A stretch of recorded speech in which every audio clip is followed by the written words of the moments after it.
A convidada de hoje está aqui connosco para falar sobre justiça social. A doutora Bruna Coelho é atualmente gestora de comunicação e marketing no Tivoli Copc Porto Gaia. Desempenhou funções como coordenadora editorial e de imprensa na Amnistia Internacional de Portugal, tendo estagiado também no Protocolo do Estado Português e na Embaixada de Portugal em Bogotá, na Colômbia. É formada em jornalismo e comunicação e mestre em relações internacionais, com especialização em estudos de paz, desenvolvimento e segurança pela mesma instituição.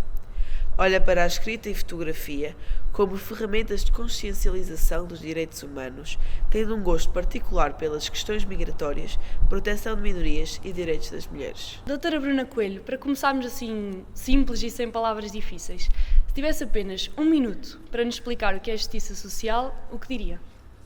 Um minuto não é muito, mas podemos dizer que a justiça social é o princípio fundamental pelo qual se rege a norma ou esta ideia de que toda a gente tem os mesmos direitos, tem esta igualdade de direitos e de oportunidades, independentemente da sua etnia, da sua origem, do seu género, da religião, da sua condição económica, todos estes fatores diferenciadores, no caso da justiça social, não entram em jogo, ou seja, entram em jogo porque sabemos que as pessoas são efetivamente todas diferentes, mas não entram em jogo na sua condição de poder efetivamente usufruir de todos estes direitos e de oportunidades.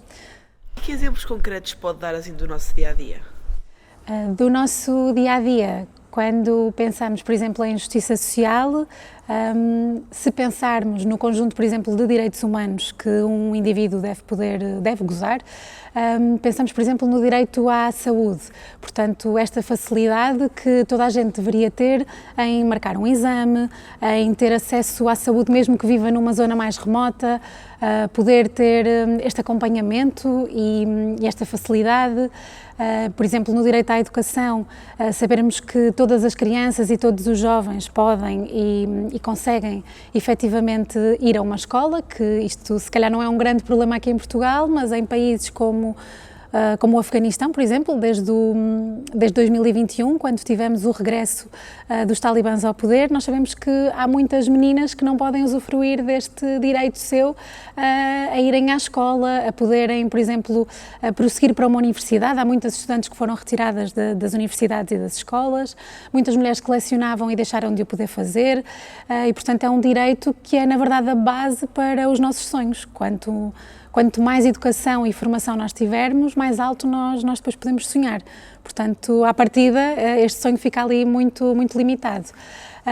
Ainda no setor da educação, se olharmos, por exemplo, aqui para Portugal, ter acesso a todos os materiais. Portanto, independentemente da nossa condição económica, quando falamos em justiça social, falamos em crianças que possam efetivamente ir à escola e também ter os materiais para poderem estudar com a mesma qualidade de quem tem condições económicas maiores, que têm estes transportes para poderem deslocar-se até ao sítio onde estão as suas instituições de estudo. Fora deste setor, por exemplo, e falando um bocadinho na componente dos transportes, se por um lado temos crianças que tenham que ir ou que possam ir até às escolas, temos que pensar também nos transportes, por exemplo, no caso de pessoas com mobilidade reduzida, os transportes estão adaptados, tudo isto são partes da justiça social. Falando aqui nestes setores. Na habitação, que é uma das grandes preocupações, por exemplo, a nível nacional, e eu sei que se calhar, espero eu, que ainda vivam com os vossos pais, mas um dia mais tarde, quando queiram sair e formar a vossa vida, é muito importante e é uma grande dificuldade nos dias de hoje, com um salário atual, conseguir de facto pagar uma renda, ter este direito à habitação que, para alguém que trabalha, deveria ser um direito intrínseco. E muitos por aí fora, mas nestas áreas que mencionei, penso que são bons exemplos. Ok. No seu percurso, que tipo de injustiça lhe causou assim o maior incómodo? Muitas. Não consigo ordenar, mas acho que, por exemplo, sempre que vejo alguém que luta por um direito que é um direito humano seu, por exemplo, dou o exemplo de pessoas que estão na sua condição de quererem uma vida melhor e que têm que migrar para outro país e terem esta oportunidade de o fazer e terem direito ao seu asilo num país que lhes oferece esta segurança. Já presenciei algumas situações deste género e era algo que me causava assim muita preocupação e que era um dos temas e dos assuntos com que mais tinha esta empatia, muito também por conta da minha formação, mas lembro-me de estar na Turquia e depois de trabalhar algum tempo na Colômbia, na Embaixada, e de ver muita gente, por exemplo, que vinha da Venezuela pela situação económica, social e humanitária que lá se passa e que já se passava nessa altura, porque chegavam até à Colômbia, até à Embaixada, por ser um organismo consular que efetivamente estava a funcionar e que era perto da fronteira com a Venezuela, apenas para saber se a sua situação estava regularizada e poderiam, por exemplo, vir para Portugal com as suas famílias. Portanto, foi uma das situações com que fui confrontada e que realmente despertava aqui esta empatia e me causava muita tristeza. Mas há muitas outras, sempre que vejo alguém que não tem a possibilidade de ter um tratamento, que não tem este direito à saúde, que, como referi no exemplo anterior, que não pode estudar e a quem é barrado esse seu sonho de poder eventualmente seguir uma carreira numa área que exige aquele tipo de formação, sempre que alguém não consegue prosseguir com a sua vida, é algo que me deixa muito zangada e triste, claro. Quanto às redes sociais, acha que ajudam a promover a justiça social ou ainda incentivam mais assim, a discursos de ódio? Eu acho que falar de redes sociais é complexo, porque ainda que eu queira acreditar e continuo a achar que de facto podemos promover o bem através das redes sociais, acho que há aqui alguns fatores com os quais nós temos que nos preocupar e olhar para eles com este grau de preocupação. Saber, por exemplo, que as redes sociais funcionam muito na base de aquilo que gera um maior número de cliques, portanto aquilo que nos desperta uma maior curiosidade e que na verdade não são na sua maioria conteúdos tão empáticos ou assim, portanto são conteúdos poderosos no sentido de isto é muito estranho ou isto até me revoltou e inquietou-me, eu vou partilhar. Portanto, acho que o bem pode estar nesta partilha, mas acho que aquilo que é polémico normalmente está na base dessa partilha. Acho que as redes sociais também mudaram muito a forma como nós consumimos as notícias.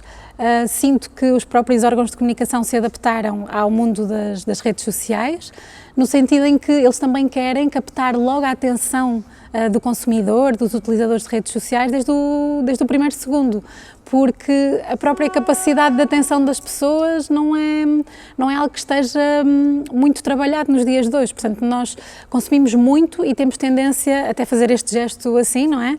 A deslizar facilmente para a notícia seguinte. Portanto, reter a atenção é um grande desafio e sinto que aquilo que é muito polémico é, na verdade, aquilo que consegue ter maior sucesso nas redes sociais. Agora, o que eu acho é que se as redes sociais são ótimas para difundir a opinião, então vamos fazer com que a nossa opinião seja uma opinião fundamentada, seja uma opinião onde nós consultamos todo o conhecimento que tínhamos disponível para formular aquela opinião. E então acho que assim também são espaços onde nós realmente podemos dar uso à nossa voz e também expormos aquilo que pensamos e as causas que defendemos. Ok, e acerca dos discursos de ódio, o que se pode fazer para prevenir esses comportamentos?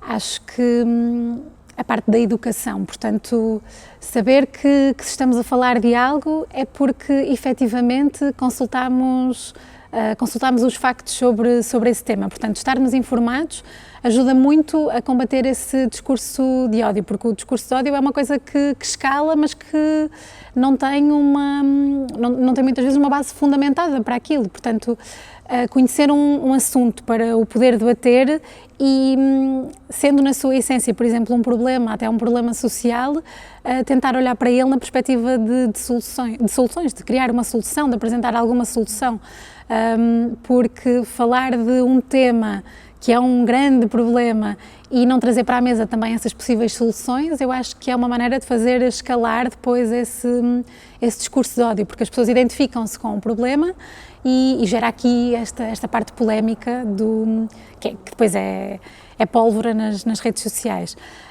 Portanto, esta parte de estar fundamentado, de conhecer também os sítios onde vamos buscar essa informação. Nós sabemos que, por exemplo, é muito importante consumirmos informação de fontes fidedignas, irmos aos próprios órgãos de comunicação social, porque nem sempre aquilo que nós vemos nas redes sociais, na internet de forma mais alargada, é efetivamente verídico, ainda mais quando entramos aqui na área muito recente, mas que tem já muita força da inteligência artificial. Portanto, saber distinguir estas vertentes e privilegiar fontes de comunicação que são fidedignas. Agora mais quanto à escola. Dentro da sua perspectiva, que pequenas atitudes assim, concretas é que nós podemos adotar para tornar o meio escolar mais justo? Eu lembro-me de estudar e de haver uma disciplina que se chamava Formação Cívica, que eu espero que ainda exista, ou que seja algo com um nome muito semelhante. Mas isto para dizer que, efetivamente, quando andei na escola, nesta disciplina de Formação Cívica, existiam muitos valores que eram passados e que iam muito ao encontro deste conceito complexo e deste princípio que é a justiça social. Portanto, saber que deveríamos respeitar o outro independentemente, por exemplo, da sua religião, do seu género, da sua orientação sexual, portanto, abranger aqui muito o leque para estarmos também em contacto com pessoas que pensam de forma diferente da nossa, fazer muito debate sobre questões que se calhar são fundamentais para a nossa sociedade, para o meio escolar, mas criar desde cedo esta vertente de pensar sobre os assuntos e sermos confrontados com opiniões que são diferentes da nossa, para conseguirmos, se calhar, pôr-nos na perspectiva do outro, criar uma empatia maior. Acho que fazer esse exercício desde muito cedo é importante. E depois também dar espaço para a diferença através de algumas iniciativas escolares. Eu lembro-me, por exemplo, que isto mais no âmbito universitário, tínhamos muitas semanas em que conhecíamos efetivamente a cultura de alunos vindos de fora, éramos colocados em contacto com essa cultura diferente, com esse modo de pensar diferente, até com as próprias tradições. Portanto, acho isso muito importante. Acho que ao longo da vida há algumas coisas que podemos fazer, viajar é uma delas, para estar em contacto com essas culturas e modos de pensar, mas acho que a partir desse exercício na escola, enquanto somos muito jovens, é muito importante. Isso também nos dá aqui algumas estratégias pessoais de não ter medo de dizermos aquilo que pensamos, porque alguém vai pensar de uma forma diferente da nossa. Isso é muito importante. A nossa opinião não é mais ou menos valiosa porque estamos a debatê-la ou estamos a apresentá-la a alguém que não pense da mesma forma. Agora, fundamentar a nossa opinião nesses factos e tentar ver na perspectiva do outro, que não é a nossa. Nós vemos o mundo pelos nossos olhos, os outros veem aos olhos deles e às vezes é estranho, mas é muito necessário tentar, ok, vamos pôr-nos na perspectiva daquela pessoa. Se calhar ela está a ver algo que eu, com a minha educação, com as minhas experiências e com as minhas crenças, não sou capaz de ver tão claramente. E acho que a escola é um ótimo palco e um ótimo sítio para termos esta formação. Ok, se um jovem disser eu vejo injustiças, mas não faço nada porque tenho medo de ser gozado ou excluído, o que lhe responderia sem usar a palavra coragem? Sem utilizar a palavra coragem,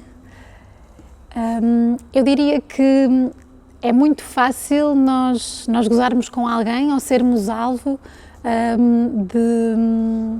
da chacota de alguém, de gozo de alguém, ainda mais nos dias em que correm, em que toda a gente tem um telemóvel para fotografar alguma coisa, para filmar alguma coisa, portanto parece que estamos sempre alerta e que a nossa privacidade é uma coisa que está cada vez mais posta em causa, porque estamos sempre rodeados de alguém que pode efetivamente ouvir-nos, gozar connosco e que pode também criar algum conteúdo, seja fotografado, seja filmado, com esse intuito. Agora, no meio escolar e na vida em geral, eu acho que é sempre mais fácil nós pormos-nos no lugar de alguém e tentarmos ser empáticos e compreensivos, porque no final do dia, se calhar, foi só mais uma situação durante todo o nosso percurso e toda a nossa vida em que alguém gozou connosco. Quantas vezes alguém goza connosco e nós não sabemos, não é? Portanto, acho que isso é uma parte da vida, não acho que seja uma grande preocupação. Acredito que nas idades mais juvenis, em que efetivamente estamos a construir-nos enquanto pessoa e estamos a perceber bem de que forma é que pensamos e pronto, e também estamos a conhecer-nos melhor, acho que isso pode ter um peso maior, mas no final do dia acho que é muito importante fazermos o exercício de, se calhar fui gozado, mas estou bem com aquilo que fiz, portanto estou de consciência tranquila, ajudei aquela pessoa e sinto-me bem por isso, ou intervi nesta situação e estou orgulhoso de mim mesmo. Eu acho que esse sentimento é muito mais duradouro e é muito mais importante do que pensarmos ou deixarmos de fazer alguma coisa ou de ter alguma atitude porque estamos a pensar naquilo que o outro vai achar do que eu estou a fazer. E estarmos seguros dos nossos passos e conseguirmos ser empáticos, acho que vale muito mais, e não usei a palavra coragem, acho eu, pelo menos nesta descrição. Ok. E no dia-a-dia, assim, fora de grandes causas, que pequenas atitudes nossas é que podem fazer mesmo uma diferença na defesa da justiça social? Eu acho que é muito fácil estar atento, ajudarmos os outros, no meio escolar, por exemplo, na nossa rede de amigos, tentar perceber se alguém não está tão bem naquele dia, procurar perceber, procurar ajudar, e são pequenos gestos no dia-a-dia que podemos fazer e que também estão eles ligados à justiça social, porque é a nossa forma, a mais intimista e em comunidade, que podemos fazer para dar sentido a esta palavra, ou a este conceito. Há muitas coisas, portanto, ajudar as gerações mais velhas, se calhar menos instruídas, por exemplo, na nossa família, se virmos que alguém precisa de ajuda para fazer esta tarefa, ou que o meu irmão mais novo não está a conseguir fazer os trabalhos e se calhar os meus pais estão ocupados com outras tarefas, eu posso fazer isto. Ou a minha avó não percebe nada de telemóveis e eu até sou aqui um guru da tecnologia. Portanto, há muitas coisas pequeninas que não damos importância, mas que na verdade são fatores e são tarefas que também determinam aqui a nossa forma de ajudar e que são muito fáceis de fazer. Ou se temos alguém que conhecemos e que não tem acesso, nem tem o mesmo poder de compra que nós temos, se calhar vamos tentar perceber o que é que ela quer e no aniversário vamos juntar mais pessoas para podermos dar-lhe alguma coisa que está fora do alcance financeiro, mas que nós todos juntos conseguimos fazê-lo. Portanto, há muita coisa que é simples e que no dia-a-dia, exemplos pequeninos do dia-a-dia, que efetivamente conseguimos fazer para tornar a comunidade mais unida e melhor. Acho que a atenção é mesmo um fator determinante. Ok, por fim, que conselho daria às jovens que querem lutar por um mundo mais justo, mas não sabem por onde começar? Acho que podem começar por este fator empático, portanto aquilo que falávamos há pouco, de colocarmos-nos nos sapatos das outras pessoas e tentarmos ver o mundo da sua perspectiva, portanto não estarmos muito bloqueados à nossa e darmos espaço a nós mesmos para conseguirmos ver mais além, questionarmos-nos muitas vezes. Eu estou a pensar nisto e a minha visão sobre este assunto é esta, mas será que não há aqui outra coisa que eu possa ver? Será que posso aprofundar o meu conhecimento sobre este assunto, sobre esta causa? Acho que questionarmos é um fator determinante, porque na educação também é assim, quando estamos a aprender aqui um problema de matemática, eu questiono-me para conseguir resolver aquilo, portanto na vida é igual. E quando falamos sobre algum tema, acho que aprofundar esse conhecimento sempre é muito importante. E depois acho que há outras maneiras de, por exemplo, trazermos causas justas à rua ou trazermos durante a nossa vida profissional, darmos palco a essas causas que defendemos. Seja, por exemplo, através das manifestações pacíficas, é algo que nós vemos muito e cada vez a crescer mais, com muitos temas, nomeadamente temas ambientais que têm um maior peso e que são cada vez mais debatidos desde a da geração jovem até aos adultos. Portanto, trazer esses temas à rua, tentar pressionar também aqui as entidades governamentais. Se o nosso trabalho for ligado, por exemplo, a essa área e a causas de comunicação, uma das coisas, por exemplo, é também levar esses temas a órgãos de comunicação social para que eles possam chegar às casas das pessoas e que as pessoas comecem a ouvir sobre eles, a ler sobre eles, a falar sobre eles e a criar também este sentido de urgência. Acho que isso é muito importante e, não fugindo muito aqui à questão, acho que podem começar pela comunidade, como falávamos há pouco. Acho que esses pequenos gestos ajudam muito a tornar a vida mais justa para aqueles que nos rodeiam e, a longo prazo, ganhando esse gosto, essa atenção e também um bocadinho esse sentido de urgência e aquela sensação de que, ok, isto preocupa-me, eu tenho que fazer alguma coisa. Acho que isso pode nascer na comunidade e depois escalar para levarmos esses temas a debate público e conseguirmos aqui fazer algumas mudanças na sociedade. Pronto, com esta reflexão terminamos a nossa entrevista. Falar de justiça social parecia-nos assim um bocado um bicho de 7 cabeças, mas na verdade, pronto, com a sua perspectiva acho que conseguimos clarificar este tema e perceber muito melhor. Pronto, agradecemos imenso a sua disponibilidade, muito obrigada por este contributo tão valioso para o nosso percurso escolar e pessoal. Eu é que agradeço. Obrigada. Obrigada.